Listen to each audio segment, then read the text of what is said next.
എല്ലാവർക്കും സ്വാഗതം. ഈ റിവ്യൂ ഇഷ്ടപ്പെടുവാണെങ്കിൽ ഒന്ന് ലൈക്ക് ചെയ്തും സബ്സ്ക്രൈബ് ചെയ്തും സപ്പോർട്ട് ചെയ്യണേ.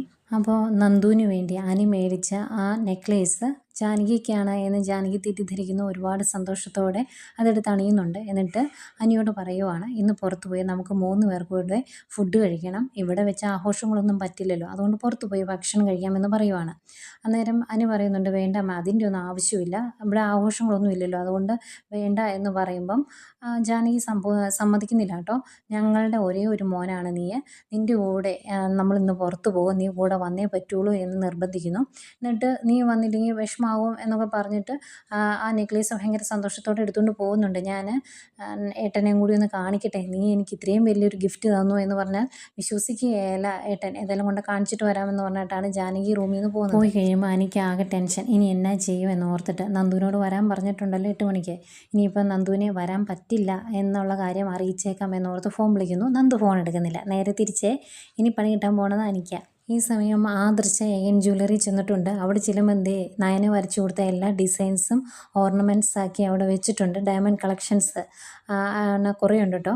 അന്നേരം അതൊക്കെ ആദർശിനെ കാണിക്കുന്നു. ആദർശിനെ ഭയങ്കര ഇഷ്ടപ്പെട്ടു. ആദർശിന് അറിയാമല്ലോ ഇത് നയന് വരച്ച ഡിസൈൻസാണ്, അതുകൊണ്ട് തന്നെ അതിനെ ഒന്ന് പുകഴ്ത്തി പറയുന്നുണ്ട്. ഞാൻ മൂർത്തി ജ്വല്ലറിയിൽ പോയായിരുന്നു, അവിടെ നയന കളക്ഷൻസ് എന്ന് പറഞ്ഞ് കുറേ ഡിസൈൻസ് ഉണ്ട്, ഇതിൻ്റെ 7 അയലോക്കത്ത് വരില്ല അത് എന്നൊക്കെ പറയുമ്പം ഭയങ്കര സന്തോഷത്തോടെ ഡേവിഡ് പറയുന്നുണ്ട്, ഞങ്ങൾക്ക് നല്ലൊരു ഡിസൈനറെ കിട്ടി, ആ ഡിസൈനറാണ് ഇതെല്ലാം തയ്യാറാക്കി തരുന്നത്, ഏത് ഐഡിയ പറഞ്ഞാലും നിമിഷങ്ങൾക്കകം അവർ വരച്ചു തരും എന്നൊക്കെ പറയുമ്പം ആദർശ് പറയുന്നുണ്ട്, എങ്കിൽ അങ്ങനെയുള്ള ഡിസൈൻസിനെ ഒരിക്കലും കൈവിട്ട് കളയരുത്, അവർ പോകണമെന്ന് പറഞ്ഞാലും പിടിച്ച് നിർത്തിക്കോണം എന്നൊക്കെ പറയുമ്പം ഡേവിഡ് പറയുന്നുണ്ട്, അത് തന്നെ, ഇനിയിപ്പോൾ അവർ പോകണമെന്ന് പറഞ്ഞാലും ഞങ്ങൾ വിടത്തില്ല, അവർ പറയുന്ന സാലറി കൊടുത്ത് ഞങ്ങൾ ഇവിടെ നിർത്തും എന്നൊക്കെ പറയുവാണ്. എന്നിട്ട് മാളവികയെ വിളിക്കുവാണ് അങ്ങോട്ട്. എന്നിട്ട് ആദർശിനെ പരിചയപ്പെടുത്തി കൊടുക്കുന്നു. രണ്ടുപേർക്കും പരസ്പരം മനസ്സിലായി. ഡേവിഡിന് മാത്രമേ ആദർശിനെ മനസ്സിലാകത്തുള്ളൂ, വേറെ കാണുന്നവർക്കെല്ലാം മനസ്സിലാവുന്നുണ്ട്. ഏതായാലും മാളവികയോട് ആദർശ് പറയുന്നുണ്ട്, നല്ല സൂപ്പർ ഡിസൈനാണ്, ഇതുപോലെ ബുദ്ധിയുള്ള പെൺകുട്ടികളെ ഈ ഡിസൈനേഴ്സിനെ കൈവിട്ട് കളയരുതെന്ന് ഞാൻ സാറിനോട് പറയുമായിരുന്നു എന്നൊക്കെ പറയുന്നു. അന്നേരം മാളവികയ്ക്കും ഭയങ്കര സന്തോഷം. അന്നേരം മാളവിക പറയുന്നുണ്ട്, ഞാൻ ഇങ്ങനെ ഡിസൈൻ വരച്ചു കൊടുക്കുന്നതിനുള്ള പ്രതിഫലം വളരെ നല്ല രീതിയിൽ എനിക്ക് തരുന്നുണ്ട്, ആരും തരാത്തൊരു ശമ്പളമാണ് എനിക്ക് ഇവർ തരുന്നത് എന്നൊക്കെ പറയുമ്പം ഡേവിഡ് പറയുന്നുണ്ട്, അത് മാത്രമല്ല ഈ ഒരു കളക്ഷൻസിൽ നിന്ന് ഞങ്ങൾക്ക് കിട്ടുന്ന ലാഭത്തിൻ്റെ ഒരു പങ്കൂടെ ഞങ്ങൾ മാളവികയ്ക്ക് കൊടുക്കും എന്നൊക്കെ പറയുന്നു. ഭയങ്കര സന്തോഷം. എന്നാൽ ഏതായാലും പരിചയപ്പെട്ട് കഴിഞ്ഞ് മാളവികയെ അങ്ങ് പറഞ്ഞു വിടും. അത് കഴിഞ്ഞ് ആദർശ് പറയുന്നുണ്ട്, ഈ ഡിസൈൻസൊക്കെ ഒരുപാട് ഇഷ്ടപ്പെട്ടു, അതുകൊണ്ട് തന്നെ ഇനിയും കൂടുതൽ കളക്ഷൻസ് കാണണം, നമുക്ക് പർച്ചേസിങ് നടത്തണം എന്നൊക്കെ പറഞ്ഞ് ഡേവിഡിനെ ഒന്ന് പുകഴ്ത്തും. അതുപോലെ ഡേവിഡ് ഭയങ്കര ബുദ്ധിയുള്ള ഒരു ബിസിനസ്മാനാണ് എന്ന് പറഞ്ഞ് ഡേവിഡിനെ ഒന്ന് പൊക്കിയടിച്ചിട്ടാണ് അവിടെ നിന്ന് പോരുന്നത്. വീട്ടിൽ വന്നിട്ട് ഈ കാര്യങ്ങളൊക്കെ ആദർശ് നയനോട് പറയുമ്പോൾ നയന പറയുന്നുണ്ട്, കൊള്ളാലോ, ആദർശേട്ടൻ നെയിൻ ജ്വല്ലറിയിലേക്ക് പറഞ്ഞു വിട്ട മാളവികയെ ആദർശേട്ടന് തന്നെ പരിചയപ്പെടുത്തി തന്നല്ലേ എന്നൊക്കെ ചോദിക്കുന്നു. അത് കഴിഞ്ഞ് അവിടുത്തെ ഡിസൈൻസിൻ്റെ കാര്യങ്ങളൊക്കെ പറയുന്നുണ്ട്. അന്നേരം നയന പറയുവാണ്, എനിക്ക് കുറച്ച് ഡിസൈൻസ് വരച്ച് അനിക്ക് കൊടുക്കണം, അത് നമ്മുടെ ജ്വല്ലറിയിൽ വരികയും ചെയ്യണം, അങ്ങനെ കോമ്പറ്റീഷൻ കടുക്കണം, എന്നിട്ട് അതിൽ മാളവിക ജയിക്കണം, എങ്കിലും അവർക്ക് കുറച്ചുകൂടെ വിശ്വാസം മാളവികയെ വരുവുള്ളൂ എന്നൊക്കെ പറയുന്നു. അത് ആദർശം സമ്മതിക്കുന്നുണ്ട്. അതുപോലെ ഡേവിഡിൻ്റെ പുറകിൽ ഒരാളുണ്ട് എന്ന് പറഞ്ഞു, അയാളെ ട്രേസ് ചെയ്യാൻ പറ്റുന്നില്ല, സേവ്യർ ശ്രമിച്ചിട്ടും നടക്കുന്നില്ല. ഏതായാലും അയാളെ എത്രയും പെട്ടെന്ന് കണ്ടുപിടിക്കണം. വിഷു കഴിഞ്ഞ് അടുത്ത ഓണം വരെ ഇവരെ വളരാൻ വിടരുത്, ഓണത്തിന് നമ്മൾ രാജകീയമായിട്ട് തിരിച്ചു വരണം, ഒരിക്കലും നമ്മളെ ഒരാൾക്ക് തൊടാൻ പോലും പറ്റാത്ത രീതിയിലുള്ള തിരിച്ചുവരവായിരിക്കണം അത് എന്നൊക്കെ ആദർശ് പറയുന്നുണ്ട്. അതിനൊപ്പം നിൽക്കാൻ നയനയും തയ്യാറാകുന്നുണ്ട്. ഈ സമയം ഭയങ്കര ടെൻഷനിലാണ് അനി എത്ര വിളിച്ചിട്ടും നന്ദുവിനും കിട്ടുന്നില്ല. എങ്കിലൊരു മെസ്സേജ് അയച്ചിട്ടാൽ പോരെ, ഇത് ഫോൺ തന്നെ വിളിച്ചുകൊണ്ടിരിക്കുക, കിട്ടാത്തതിന് ടെൻഷൻ. ഈ സമയം നന്ദു ആണെങ്കിൽ ബ്യൂട്ടി പാർലറിൽ പോയി ഒരുങ്ങുവാട്ടോ, അനിയുടെ അടുത്തേക്ക് വരുന്നുണ്ട്, ഇത്തിരി സുന്ദരിയായിട്ട് ഇരുന്നോട്ടെ എന്നോർത്ത്.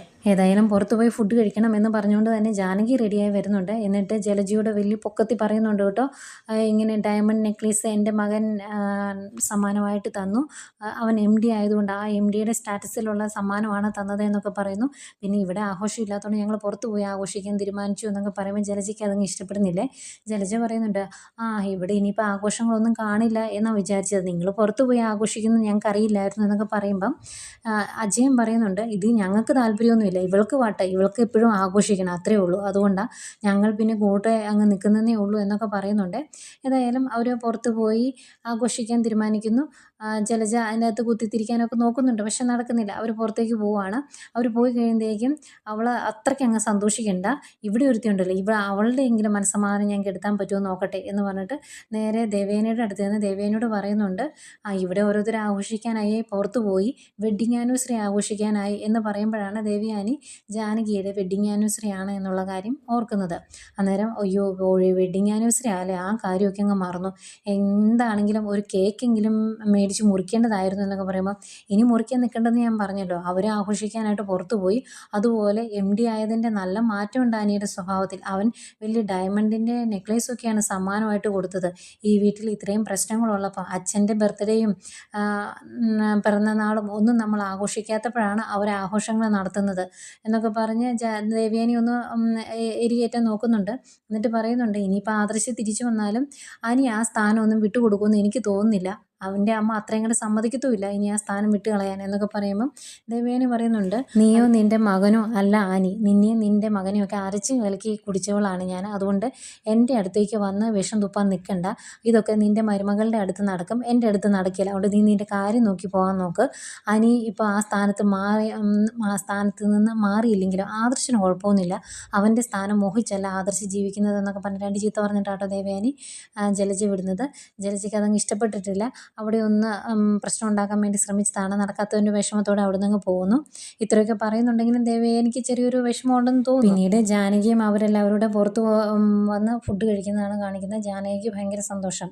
ഒരു കേക്കും കൂടി മുറിക്കാത്തതിൻ്റെ പരിഭവം പറയുമ്പം അജയൻ പറയുന്നുണ്ട്, അതിൻ്റെ ആവശ്യമൊന്നുമില്ല, ഇത് തന്നെ ഇത്തിരി കൂടിപ്പോയി, വീട്ടിലെല്ലാവരും വിഷമിച്ചിരിക്കുമ്പോൾ ഇതിൻ്റെ ആവശ്യമില്ലായിരുന്നു എന്നൊക്കെ പറയുമ്പം ജാനകി പിന്നെയും പറയുവാണ്, ഇവൻ MD ആയതിനു ശേഷമുള്ള ആദ്യത്തെ വെഡ്ഡിങ് ആനിവേഴ്സറിയാണ്, അത് അന്നേരം ആഘോഷിക്കുക തന്നെ വേണമെന്ന്. അന്നേരം അജയൻ പറയുന്നുണ്ട്, നീ എപ്പോഴും MD എന്ന് പറയേണ്ട കാര്യമൊന്നുമില്ല, അതത്ര വലിയ പദവിയൊന്നുമല്ല.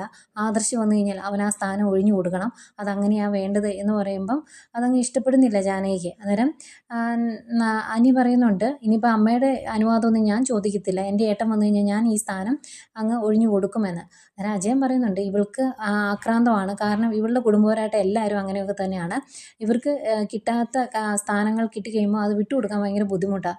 പക്ഷേ ഏട്ടത്തി അങ്ങനെയല്ല, സാമ്പത്തികമായിട്ട് അവർ പണ്ടേ മുന്നിലായതുകൊണ്ട് തന്നെ ഈ രീതിയിലുള്ള ആക്രാന്തമൊന്നും ഏട്ടത്തിക്ക് ഇല്ല എന്നൊക്കെ അജയൻ പറയുന്നുണ്ട്. അതങ്ങ് ഇഷ്ടപ്പെടുന്നില്ല ജാനകിക്ക്. എങ്കിൽ പോലും ഇങ്ങനെ ഇവർ സംസാരിച്ചുകൊണ്ടിരിക്കുന്നതിനിടയ്ക്ക് 2-3 പ്രാവശ്യം നന്ദു വിളിക്കുന്നുണ്ട് അനിയെ. അന്നേരം അവർ പറയുന്നുണ്ട്, എടാ തിരക്കുള്ള എന്തെങ്കിലും അർജൻറ്റ് കോളാണെങ്കിൽ നീ എടുത്തോ എന്ന് പറയുമ്പോൾ, ഇല്ലെന്നേ അതിൻ്റെ ആവശ്യമില്ല, ഇതിപ്പോൾ ഓഫീസിലെ ആവശ്യങ്ങൾക്ക് വിളിക്കുന്നതാണ്, ഓഫീസ് ടൈം കഴിഞ്ഞല്ലോ, ഞാൻ നാളെ തിരിച്ച് വിളിച്ചോളാം എന്നൊക്കെ പറയുന്നു.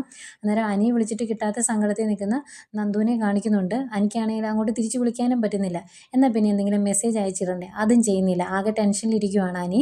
അതുപോലെ പിന്നെ ആദർശിനെ കാണിക്കുക. ആദർശ് സേവ്യറിൻ്റെ അടുത്ത് പോയി ചോദിക്കുന്നുണ്ട്, എന്തെങ്കിലും ഡീറ്റെയിൽസ് കിട്ടിയോ, ഈ ഡേവിഡ് വേറെ ആരെങ്കിലും കോൺടാക്റ്റ് ചെയ്യുന്നുണ്ടോ, അതിനെപ്പറ്റി എന്തെങ്കിലും അറിയാവോ എന്നൊക്കെ ചോദിക്കുമ്പം സേവ്യർ പറയുന്നുണ്ട്, എക്സ് എന്ന് അറിയപ്പെടുന്ന ഒരാളെ വിളിക്കുന്നുണ്ട്, അത് ആരാണ് എന്നറിയില്ല, അയാൾ ദുബായിലൊക്കെ യാത്ര ചെയ്യുന്ന ഒരാളാണ്, അയാൾ ഒരു ദിവസം ഒരു 7 തവണയെങ്കിലും കുറഞ്ഞത് വിളിക്കും എന്ന് പറയുമ്പം ആദർശ് പറയുന്നുണ്ട്, മിക്കവാറും അയാളായിരിക്കും നമ്മുടെ എതിരാളി, അയാളെ കണ്ടുപിടിക്കാൻ എന്തെങ്കിലും മാർഗ്ഗമുണ്ടോ എന്ന് ചോദിക്കുമ്പം അദ്ദേഹവും ഇങ്ങനെ ഹാക്കർമാരുടെ എന്തെങ്കിലുമൊക്കെ സഹായം തേടുന്നുണ്ടാവും, അതുകൊണ്ടാണ് നമുക്ക് അദ്ദേഹത്തെ കണ്ടുപിടിക്കാൻ സാധിക്കാത്തത്. പിന്നെ ഒരു കാര്യം മറന്നു പോകരുത് ആദർ സാറ്, നമ്മൾ അങ്ങോട്ട് ചെയ്യുന്ന ഇതേ പ്രവൃത്തി അവർ തിരിച്ചും ചെയ്യുന്നുണ്ടാകും, അതുകൊണ്ട് സാർ നന്നായിട്ട് സൂക്ഷിക്കണം, സാറിൻ്റെ ഗോള് മൊത്തം അവർ ഊറ്റുന്നുണ്ടായിരിക്കും എന്ന് പറയുമ്പോഴാണ് അങ്ങനെ ഒരു സാധ്യതയെപ്പറ്റി ആദർശ് ചിന്തിക്കുന്നത്. ഇനിയിപ്പം അങ്ങനെ ഒരു സംഭവം നടക്കാതിരിക്കാനുള്ള പ്രിക്കോഷൻ എടുക്കുമല്ലോ. എന്തായാലും അത് കേട്ട് ഇത്തിരി ഒരു ഞെട്ടലോടെ നിൽക്കുന്ന ആദർശിനെ കാണിച്ചുകൊണ്ടാണ് ഇന്നത്തെ എപ്പിസോഡ് അവസാനിക്കുന്നത്.